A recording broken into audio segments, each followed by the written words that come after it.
Hey everybody, welcome to Noon Conference. Alex, I see you on my screen. Will you give me a thumbs up if you can hear me well? Perfect, thank you. Today we're going to be talking about tachycardia, and this is going to be sort of an advanced diagnosis case, and so we'll go through the case of a patient and see what happens with him. Today, I want to cover an approach for you guys to tachycardia as in a previously stable patient. I want us to be able to justify our diagnostic and therapeutic choices for patients, and then we'll review a little bit of literature in cardiology, RACE 2 and AFFIRM trials. And then I have this poll. We're just going to have one question on the poll. It's going to be pretty straightforward, but if you guys could log on, that would be really helpful. Otherwise, we can also just chat it since we don't have a lot of questions on poll. Before we get started, we will just do a few x-rays since last week on Friday we talked about different lines and whether they were okay to use. And so I have 3 practice x-rays for you guys. And so I won't mention how many lines are in each, but if you guys could talk through each of these x-rays and tell me if the lines that you see are okay. The lines we're going to focus on today are endotracheal tubes, NG or OG tubes, and then central lines. So could somebody unmute their mic and tell me which lines they see and whether they're okay to use in this patient?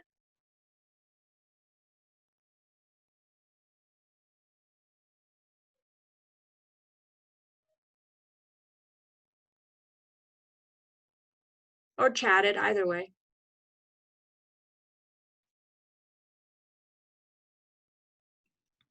So I'll start. I see an endotracheal tube. Looks like it's kind of sitting right at the carina, maybe even a little bit into the right mainstem bronchus. So I think it would need to be withdrawn just a little bit prior to use. Great. I also see what I think is an NG tube.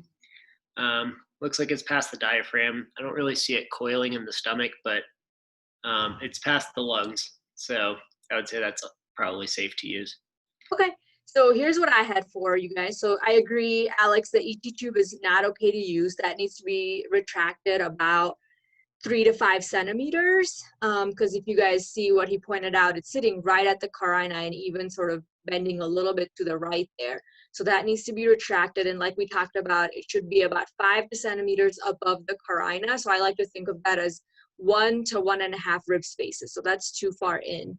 And then, Alex, this, whatever feeding tube, suction tube they're trying to use this for this patient is actually also not okay to use. And what I'd mentioned last week is for these feeding tubes, what we look for is that it's midline throughout the chest above the diaphragms, which it is, you're right. And then it should bend toward where you expect the patient's stomach to be. In this patient, we can see the bubble on the left side, so I would expect it to turn to the left. But then it needs to advance 10 centimeters from the GJ junction. So, or from the GE junction, sorry. And so this needs to be further in. So they need to either advance that. Advancing these tubes is quite difficult. So usually the nurses will just pull it out and then advance it much further in. So you have to get that guy 10 centimeters more advanced. Thank you though, good job. How about this patient? This is tougher. More lines in this one.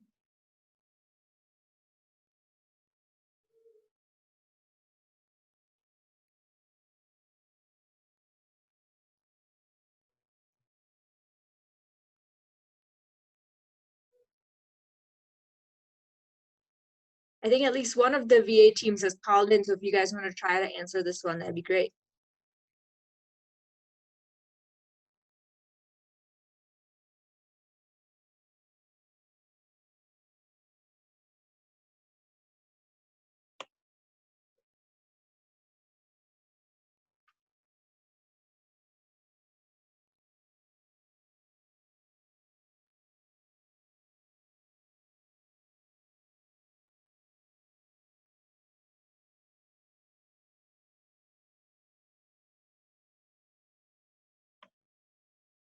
Alex, not to put you on the spot, do you want to try this one as well? Yeah, I think VA Team B is trying to answer it, but I would love some participation. It's okay to be wrong. We're here to learn. Okay, so start with the ET tube. It looks like it terminates, yeah, about a rib space above the carina.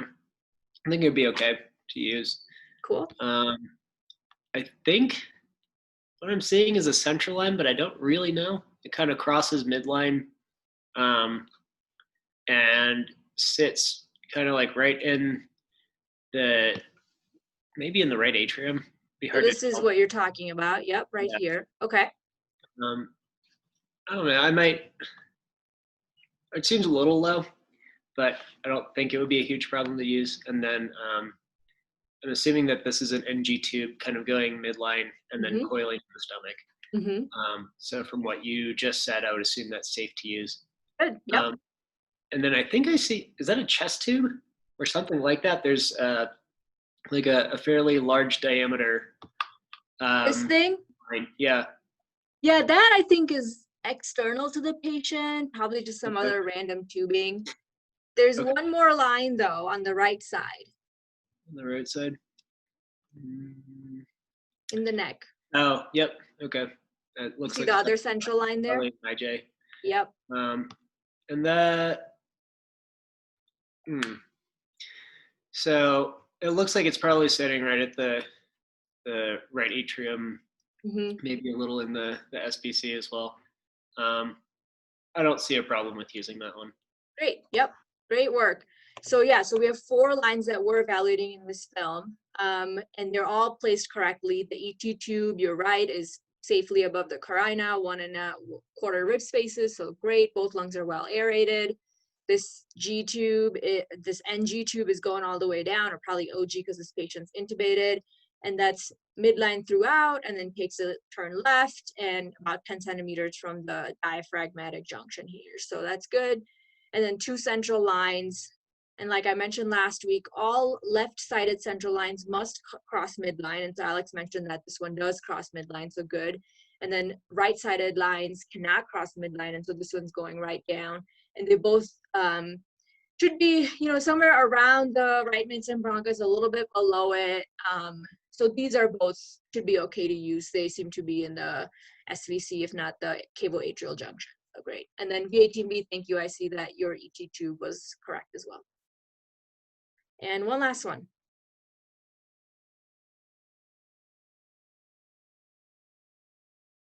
Anybody can chat it.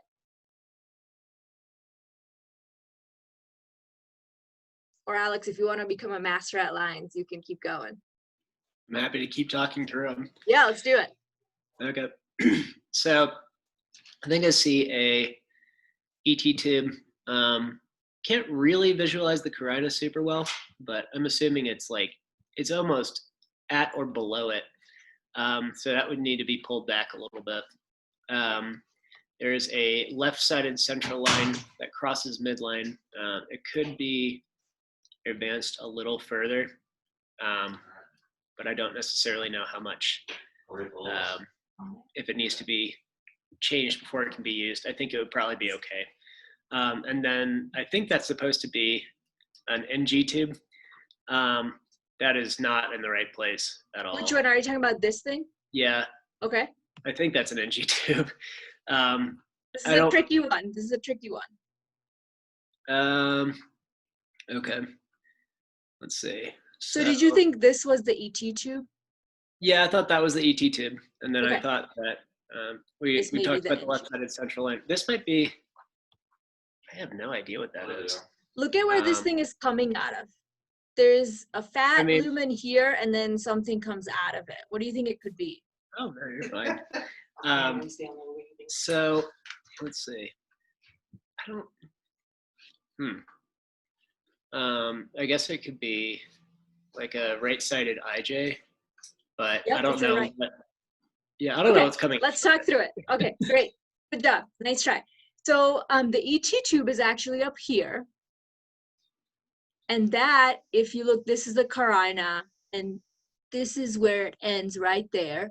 So it's about 2 rib spaces. The lungs look well aerated. And so here it's like, you can talk to your RT, your senior, whoever. I think it's pretty okay to use because the lungs look well aerated. And it's So what's the thing kind of extending like, I don't know, 2 to 4 centimeters below it? yeah. There's an So outline of something. great. So that is actually a very poorly positioned OG tube. So it's some kind of feeding tube device. And so that is, they just didn't advance it far enough. That needs to come out and go back in and all the way down into the stomach, okay? Then you correctly identified a left-sided central line.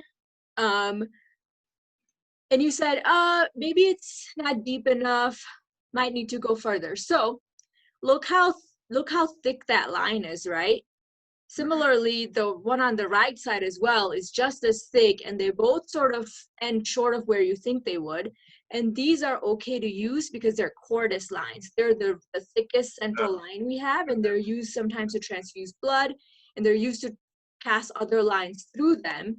So those are both okay to use. And then the trick here is that this is a Swan-Ganz catheter being passed through that right-sided cordis. And so that's wedged in the right-sided pulmonary artery there. Oh, okay. Yep, and then that feeding tube, which we said was not okay to use, that needs to come out and go back in. So great try. This was meant to be a trick, but I want you guys to recognize that you guys are going to see all sorts of weird stuff going in and out of the patient, and so it's helpful to do sort of some repetitive practice to figure out what's going on. Good work. Thank you so much for your participation. Cool, let's get started with our case. So we're talking about some tachycardia today, and I wanted to lay some groundwork for why we become tachycardic. And I want to remind you guys sort of the basic principle that blood pressure is cardiac output times our systemic vascular resistance. And then cardiac output is a combination of stroke volume and heart rate. And we're going to be focusing today on the heart rate. And the heart rate is a really easy compensatory mechanism for our body to try and help out any of these other things that I've listed. So anytime you have a low stroke volume state, meaning hypovolemia, bleeding, decreased contractility, increased afterload, things that decrease our stroke volume, our body will increase our heart rate via typically the hormonal epinephrine system, catecholamines, help increase our cardiac output and therefore increase our blood pressure. Similarly, in any state where there's low systemic vascular resistance, which you guys know are states like sepsis and anaphylaxis, where there's vasodilation, fluid is seeping out of the vessels, things like cirrhosis, where there's chronic nitric oxide in the system, and then head injury or neurogenic shock, which you guys know also causes low SVR. So in that case too, in order to increase our blood pressure, our body's response will be to try and increase the heart rate. So with that, we will get started with our case. So this is day 0, day of admission for our patient. I'm going to give you guys this information right now. It's a 70-year-old gentleman with a history of COPD, AFib on warfarin, who presents with altered mental status of 1 day from home. And I've given you his med list: albuterol, TO, warfarin, diltiazem, and as needed Tylenol. And I'm giving you pretty minimal information, and we're going to answer a question next. But before we go further, what I want to mention is that we want to focus on clinical reasoning. And so today's conference is going to go through a lot of clinical reasoning. And what I want you guys to think about is how we prioritize differential diagnoses and how we do that in 2 ways. We do it via type 1 thinking, which is this instinctive, emotional type of thinking, this idea of heuristics, which are these shortcuts our mind takes to help us arrive at a diagnosis quickly. But then this type 2 thinking, which we have to ask ourselves, what am I missing or what doesn't fit? And that's slow and deliberate. And so we're going to do a little bit of both today. So having said that, with just this much information, I want you guys to answer this question of what you think may be going on with the patient. Give me a second, I'm gonna activate this poll for you.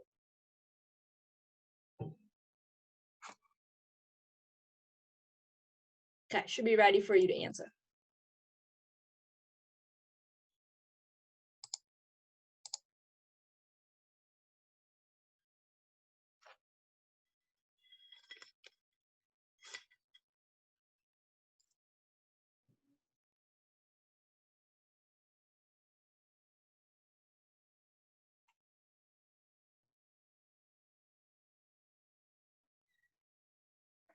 You won't see the answers here, but I can see them on my other screen. And I'll tell you guys what everyone thinks it ends up being.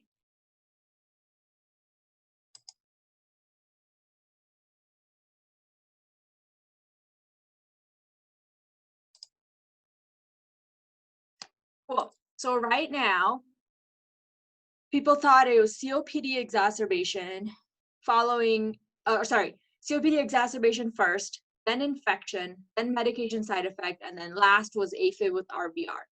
So let's go through it, and as we gather more information, we're gonna see how this differential switches in our mind, okay? So keep these things in mind. If you have others in your mind, that's great too, but just make sure you're actively moving them up and down, and that's gonna happen naturally via our type 1 thinking as we gather more information. So here's his vitals and exam. Most of it is abnormal. He's febrile, he's tachycardic, his blood pressure is okay, satting well, somewhat obese. Can you guys chat now what you think maybe our new leading differential? Alex has infection. Does anyone disagree? Infection. Infection because fever, warm and well perfused, nice. Great, so you guys saw that when we had just met this patient and heard the one-liner from the ED, we started to develop, okay, these are the things it could be. And then you went into their vitals tab and saw these vitals and we're like, well, he's febrile and tachy and this looks like he's septic. Is there a source of possible infection? And we're seeing that he's got some tenderness in the belly, a positive Murphy sign. So where do you guys think might be a source of infection in this patient?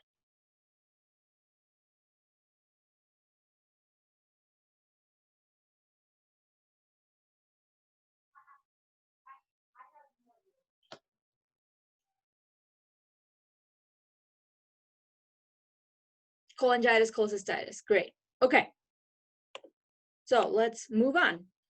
You have some more information now. You got some labs, the ED got some labs for you, and you guys can ask me for more labs if you want, aside from what I'm giving you here.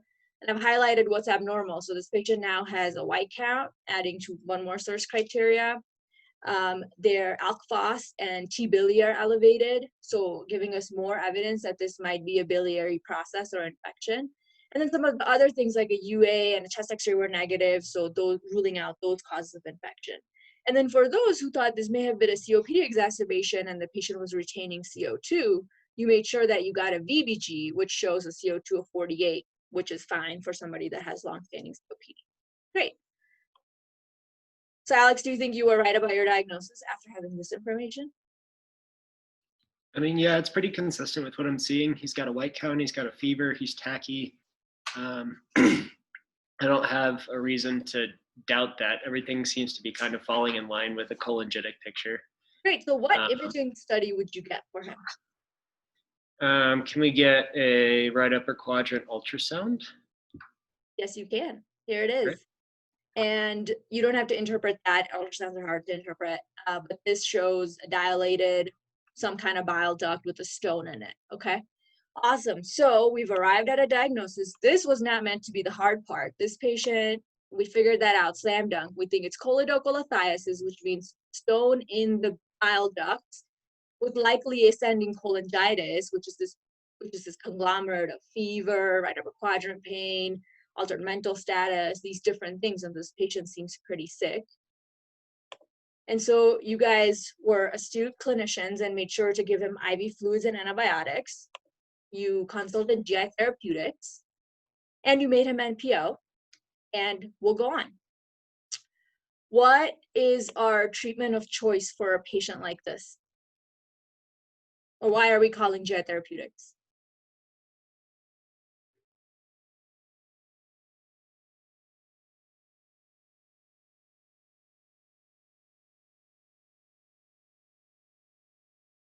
Nice, ERCP, great. If anybody has other ideas, please feel free to chime in, but we can go through this case with Alex because he's being really helpful. So you're right. So he underwent an ERCP with stone extraction, biliary sphincterectomy, a balloon sweep, all the fancy stuff that those guys do in the lab. And we have a pretty picture where they shot some contrast of the biliary system. And you see a few luminal filling defects, which are the stones. And so they got all those out. And not unusually, here are the recommendations from our Jet Therapeutics NP, and she says, hold warfarin for additional 2 days post-sphincterectomy, advanced diet as tolerated, and monitor for post-ERCP pancreatitis, bleeding, perforation, and infection. And this is to say these are the really common but pretty serious side effects that can happen from an ERCP, and so you should always be on the lookout for those, and I highlighted that for you. Cool. Okay, so this is where our case truly begins. So it's day 2 now, and the patient tells you that he is subjectively improving, feeling better than he was when he came in, but he's still having some pain, he's tolerating clears, and these are his vitals. And this is all the information I'm gonna give you. He's afebrile, his heart rate is 103, his blood pressure is okay, and he's setting 93 on 1% or 93% on 1 liter of oxygen. So you guys tell me, you can ask me questions if you want more information, but what I want to know is, do you want to simply monitor him? Do you want to get labs at this point, or do you want to get any imaging at this point? And so you can pick one or all of the above, and then tell me what you want to do for this tachycardia of 103. And we're going to assume that's where the tally's been running.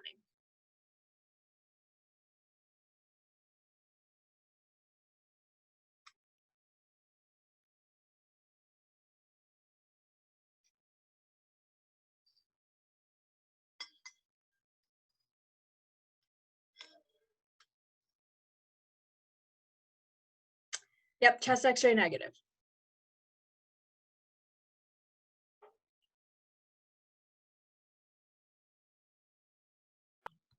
So I guess my question at this point, we have corrected what we thought was kind of the underlying problem for his fever and tachycardia. So his fever is resolved, his tachycardia has not, and he's still hypoxic. I can't remember what his oxygen was yesterday, but I'm assuming that he wasn't requiring oxygen at baseline. He was not.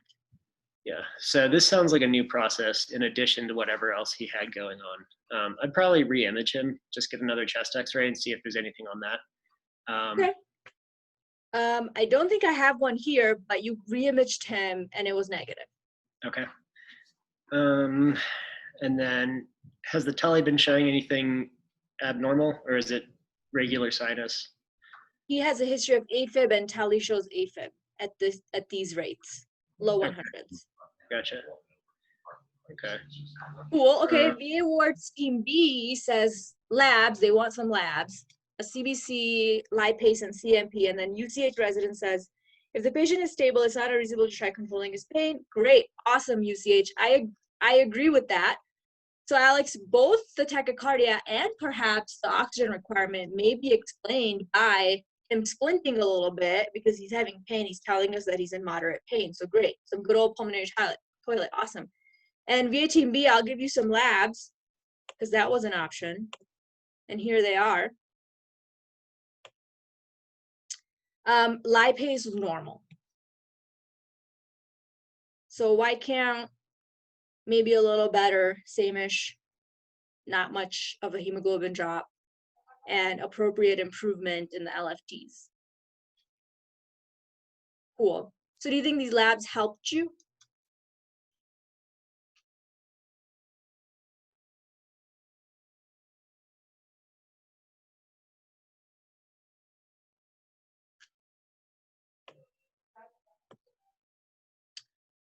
That bicarb though, forgot what the last one was. We worry about complications where we feel sure there isn't one. They show things are moving in the right direction. Great. Yeah, that bicarb is a little low.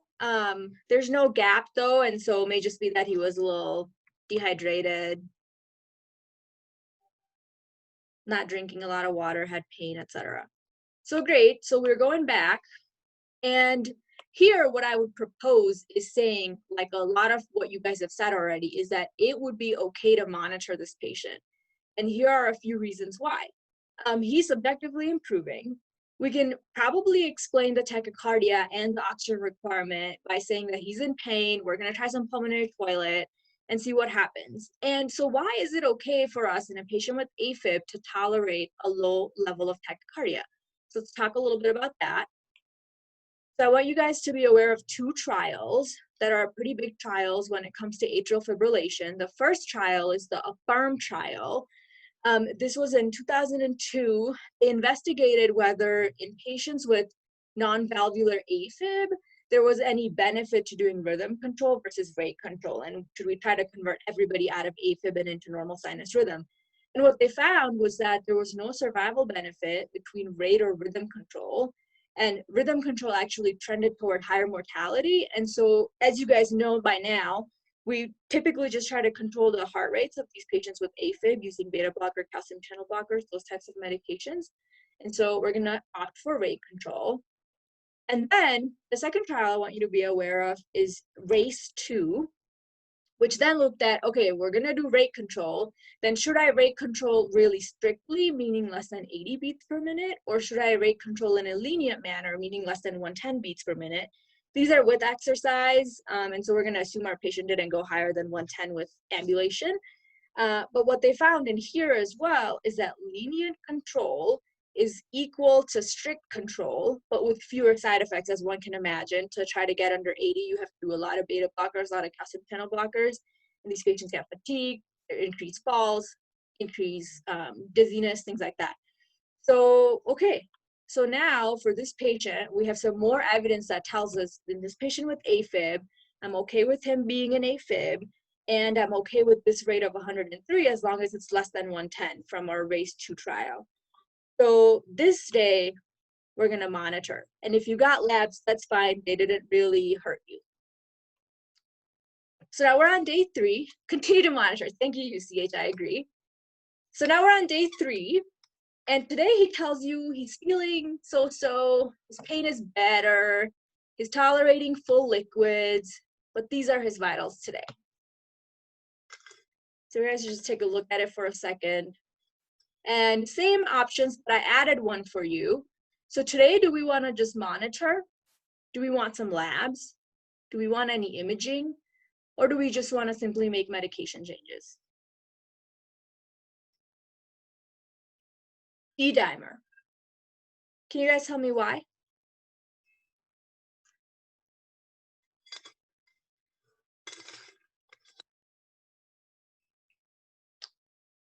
What scoring criteria did you use, or did you use one to help you arrive at that test?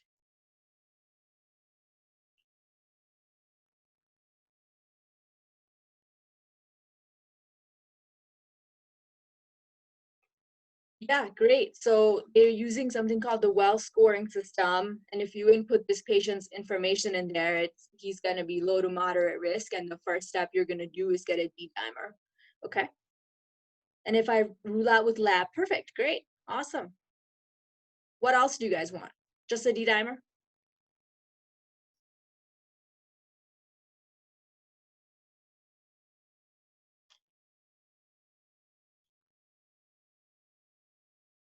Chest X-ray, great.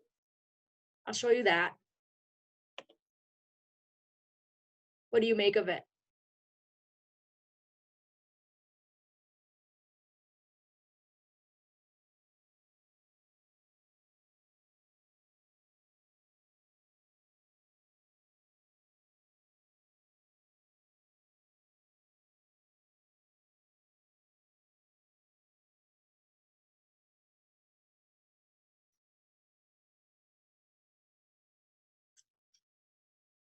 Hypoexpanded lungs, I agree. Fluffy opacity at right medial base. Is this what you're talking about, this number 6, Alex, like around this region? Yeah, great. So good point.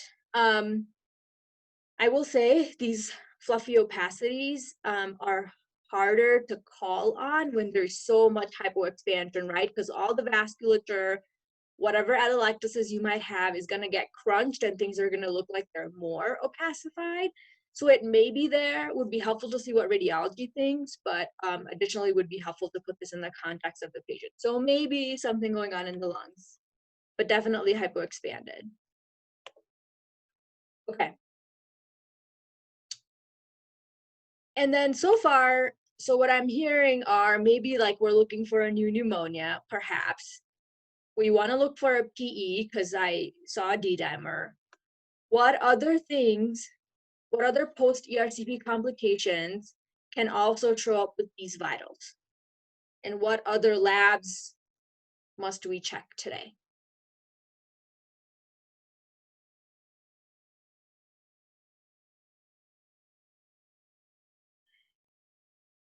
Good, good, good. White blood cell count. Along with the white blood cell count, what other blood count do we absolutely want? Good, bleeding, hemoglobin, awesome, good. Does anybody want to just monitor this patient and not do anything? Sign out to cross cover?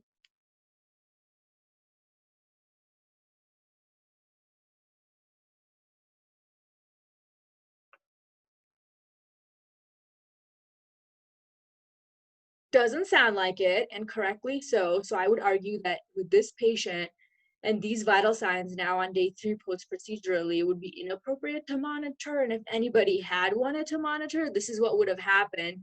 I would have told you that cross cover was called because the patient became tachy to 140s, a CBC with a hemoglobin that was super low. Turns out he had an RP bleed, which is not what actually happened with our patient, but I want you guys to be aware of the bad things that could happen if you sort of wishy-washy ignore these important vital sign changes. So we're back to day 3. Okay, we're gonna get some labs. Here we go. So here are the basic labs, which again, mostly are trending in the right direction. The white count persists, blood cultures, okay. Hemoglobin's not as bad as we thought, always blood cultures.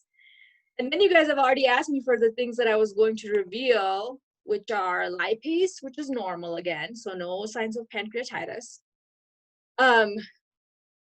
UA you also got, it was negative. And then blood cultures are pending. But what are we specifically looking for on blood cultures? What type of bacteria after a procedure like this? Gram negatives, yeah, gram negatives are the things. Good, great. Okay, and then our fantastic residents asked for this as well. And here's your dimer, team. What now?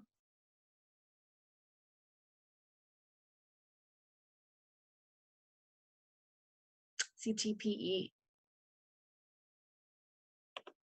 There it is.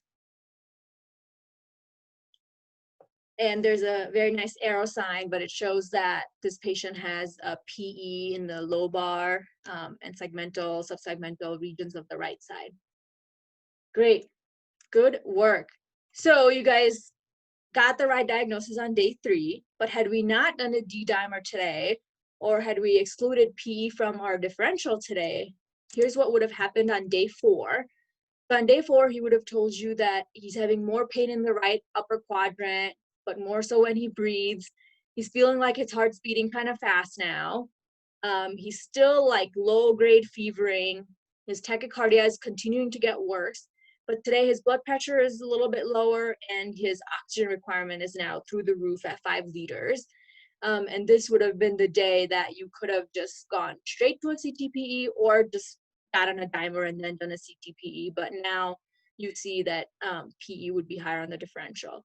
Then I wanted you guys to just go back to clinical reasoning, and you guys have done an excellent job today of doing things methodically and having a reason to do them.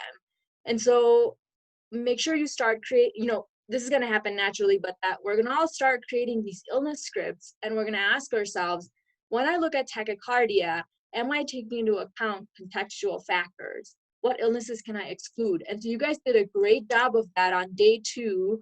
When on labs, you said, oh, I could exclude bleeding. I can exclude pancreatitis because it looks like he's doing pretty okay. On day 3, We also did a good job of that by checking a CBC saying, oh, this isn't bleeding, which is something I'm concerned about. You guys appropriately got blood cultures because we know that GNR bacteremia is not uncommon after ERCPs. And so we're going to be on the lookout for that when we see vitals like this. And then PE is something that usually is sort of lower on my list, especially on a patient like this. And this is a case that I went through, and I didn't diagnose it until day 4. So I'm really grateful that you guys picked it up on day 3. But I think I anchored by looking at that GI note, which said, look out for bleeding, perforation, pancreatitis, infection. And those are the things on the top of my mind. P is nowhere on there. And so I didn't really think about that. And I was looking for infection, and didn't really find one. Remember that this is a patient that had been on warfarin and we've been holding it. Typically surrounding these procedures, there's also a question of when is the right time to start sub-Q heparin. And so be sure to go in the chart, look at your meds history, and see if this patient's been getting prophylactic anticoagulation as well. And I didn't bring that up here, but that would have been important to ask me or check for. And this patient wasn't on it. Cool. So good job, awesome way to diagnose PE for this tachycardic patient. And so just to wrap it up today, this was our final diagnosis. Remember that PE can present subtly, and keep that in your differential for tachycardia. And I just brought up this small little diagram to show that most of the reason that tachycardia occurs in PE, sort of twofold, but mainly that there is increased afterload on the right side of the heart with that obstructive process. And so if you guys remember, at the very beginning, we talked about low stroke volume states, meaning anything that increases afterload, like a PE, which is an obstructive process, causes low stroke volume, and therefore your heart, in a compensatory way, will increase your heart rate. At the same time, the body knows that something is wrong and it's increasing your catecholamines, which also increase your heart rate. And so just keep that in your differential. Do you guys have any questions?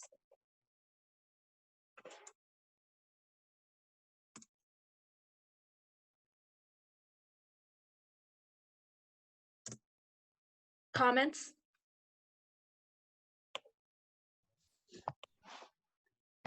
Hey, Sneha, you hear me okay? Oh, Yeah. sorry, Alex. No, go ahead. Oh, I was just gonna say, really, really good case. I had a similar case, and I just wanted to point out that, remember for like post ERCP or any pancreatitis, the lipase, you don't need to have an elevated lipase. So I think it was reassuring that his abdominal pain had resolved, but for pancreatitis, you need that abdominal pain, and you can have just abdominal pain and CT evidence or of pancreatitis or an elevated lipase. So if this person was having worsening abdominal pain, would you have gone to a repeat CT even with that normal lipase? Yeah, I think great point there, Ben. So if I may, you guys know the official diagnosis of pancreatitis is made by getting 2 of the 3 criteria. The 3 criteria are elevated lipase, epigastric abdominal pain, or CT findings consistent with pancreatitis. And so in him, if he had abdominal pain, the lipase was negative, it's not unreasonable post ERCP to go ahead and get a CT of the belly for you to try and meet 2 out of the 3 criteria. And so I think if he had persistent epigastric pain, I would have definitely gotten the CT to look for signs of pancreatitis on imaging.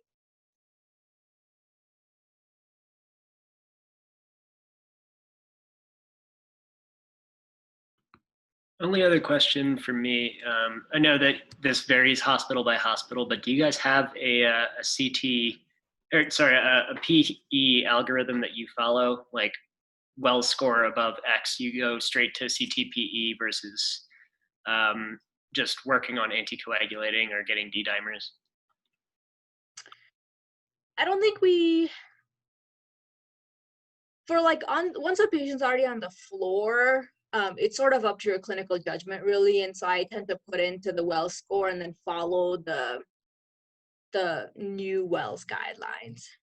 In the emergency department, we have a PARC team, which is a PE response team, and they go down there and they help the ED providers make a decision whether you know, whether we're going to CTP this person, whether they get TPA, this or that. But I would just follow the new well scoring, Alex, and just follow that, whatever it tells you to do. Generally, I follow. I'll comment on it. Mute. Yeah, and that PERT team is only at a university. So, and that's not just the emergency room. Anytime you have someone with a PE, you can call a PERT consult. There's also at the U, they have the Department of Medicine pathways. You can ask someone to show you how to access that in Epic. And they're like clinical practice guidelines that you can use. And they have some built-in calculators that can help you risk stratify PEs, and we'll add some automatic ordering into it too. So they're kind of nice to play with.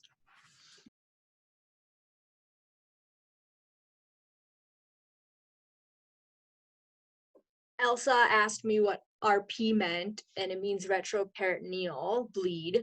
The retroperitoneum, as you guys know, is a pretty large area and can hold a lot of blood. Typically, patients tend to get RP bleed in the setting of a procedure. You have to look out for it when patients have had groin access for cats, any kinds of ERCP belly procedures, sometimes after our paracenteses. And then a way to sort of look for that is patients will often complain of back pain, and then sometimes can have flank bruising that may give away that they have an RP bleed. I've never actually seen those signs. The patient complains of pain, and then you have to suspect it enough to get a either an ultrasound or a non-con CT of the belly to look for that fresh blood.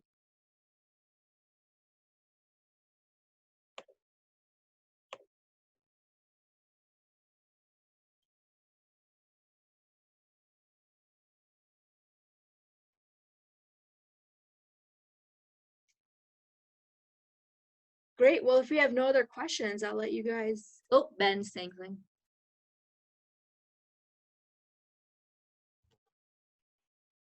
Yeah, Sneha, I don't know if you've seen this used at all. Ben, I actually have not heard of this criteria. Yeah, so it was brought up when I was on wards a couple of years ago, and I think it's actually validated. It essentially takes into account, the only reason I know this is because I'm looking at it right now, whether or not the patient's pregnant, whether they have clinical signs of a DVT, hemoptysis, or PE is your most likely diagnosis, and it actually increases the cutoff of the D dimer to 1,000. So if it's anything below that and all of those criteria are negative, you actually rule out a PE with a pretty good negative predictive value. I think the problem with it is that when they did subsequent research, it didn't prevent very many CTs from actually getting done. Not many people fall into that category, but we did use it a couple times. So yeah, it's just something you guys can take a look. I put the MD calc on there. But yeah, it's another one. Thank you. Yeah.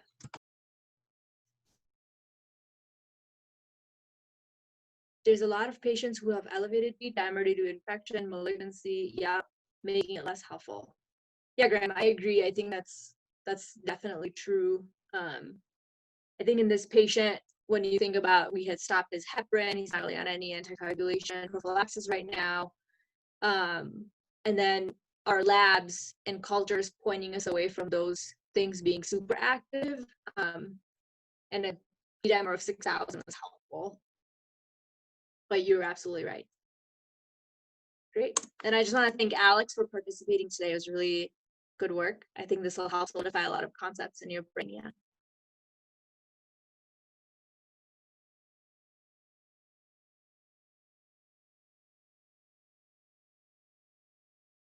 Well, thank you, everyone. Nice work.